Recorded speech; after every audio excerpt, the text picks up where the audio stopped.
एक बताओ ना के पर भागी रे। और वो तो हम कोची करियो रे? हां हमरो दिमागवा ना काम करोगे मैया। का दिमागवा काम ना कराओ आप तब गेली रे बापा। एगो काम करना रे, पिछला गेट वादी का भाग जाओ रे। हां ठीक है ये भागियो, अभी गेट ना खोलिया, भागियो ता खोलिया, ठीक ना।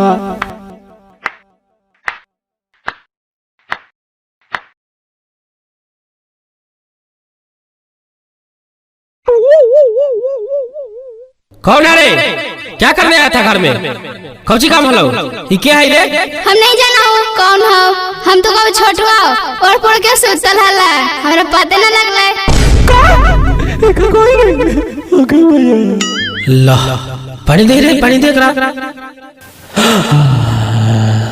अरे ले चली तकरा द्वार पर ले चली ता, बांधी तकरा रसरी से रह चल। अरे चल।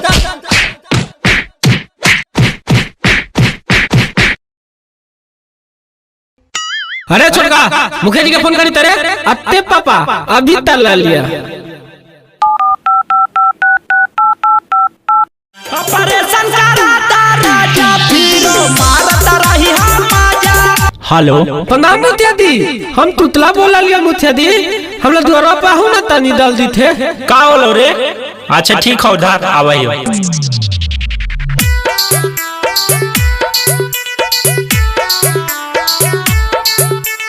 क्रिस्का रिकॉर्डिंग स्टूडियो एकंगर सराय।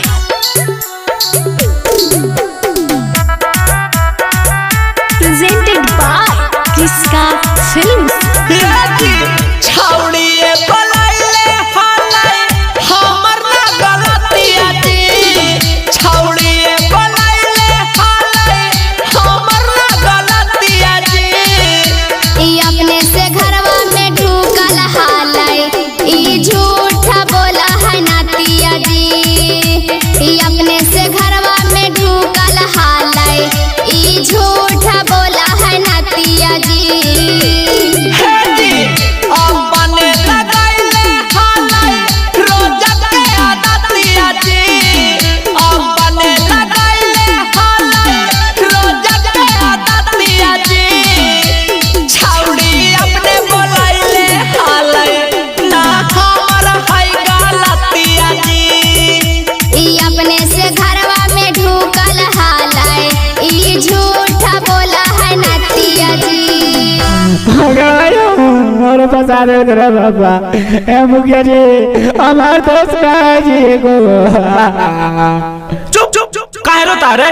के कर लाई काहे रे? बाप का कोची नाम होतो रे? और बाबा देना हम लोग गेलू चाचा, हमार गलती ना है, ये बोलाइला ना तो भाई लिया। नहीं चाचा हम तो जानवा ना करही, ई तो झूठ बोल रहा है, झूठ बोल मेरे नातिया। ये बचिया ठीक है कर रहे हैं, ये छोड़े की गलती है। अरे अपना बाप का नंबर बोलता बोली था, बताइए अपना बाप का नंबर। लिखू ना चाचा। अरे बोली ना लिखू ना चाचा। बोल 7 2 0 आगे बोल 4 5। हाँ ठीक है जल्दी बोली ना रे। 68 374 क्या बोल रही है? 3 7 4। छमकी छमा के हेलो। हेलो।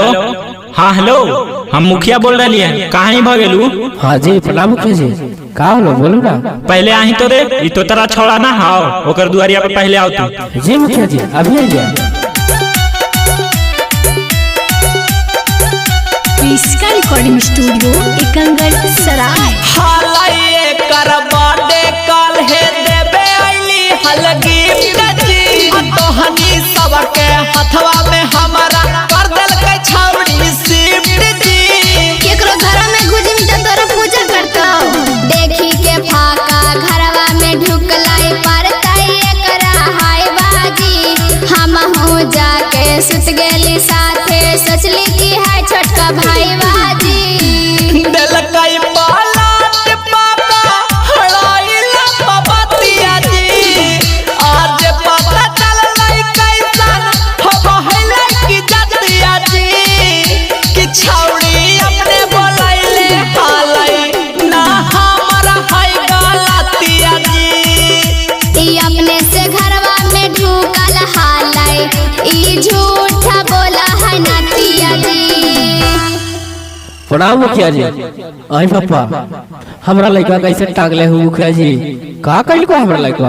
अरे पूछ ना हो तो तोर लइकवा के, पहले भाई पूछ अपन लइकवा से का कैल को है जे। का कइले बेटा बोली ता, काहे सब तरह बनले है? हम कुछ ना कइले पा, सावरी चावरी करैल को बा। का होलो बेटा बताओ ता। अजी बाबू सोना कही के हमरा देला कई फसाई जी। सच कही एकर मुअला माई के क्रिया खाई जी। बाप रे ई छोरा झूठ कितना बोला है।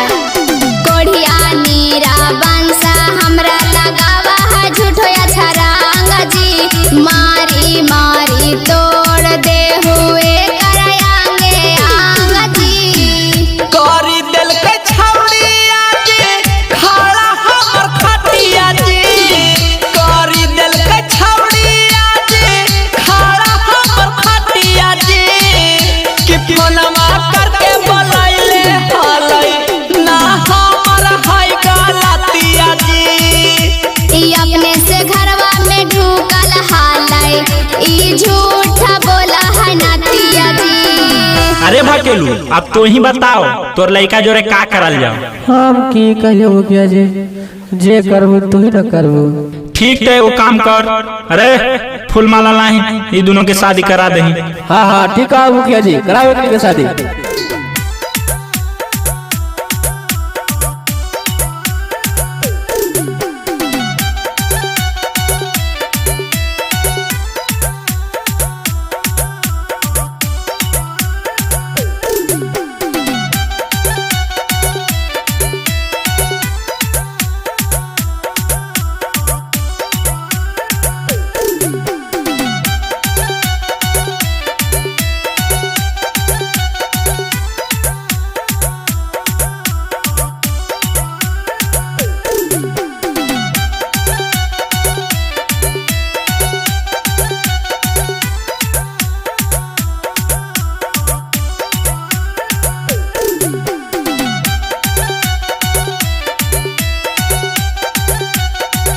इसका रिकॉर्डिंग स्टूडियो एकंगर सराय।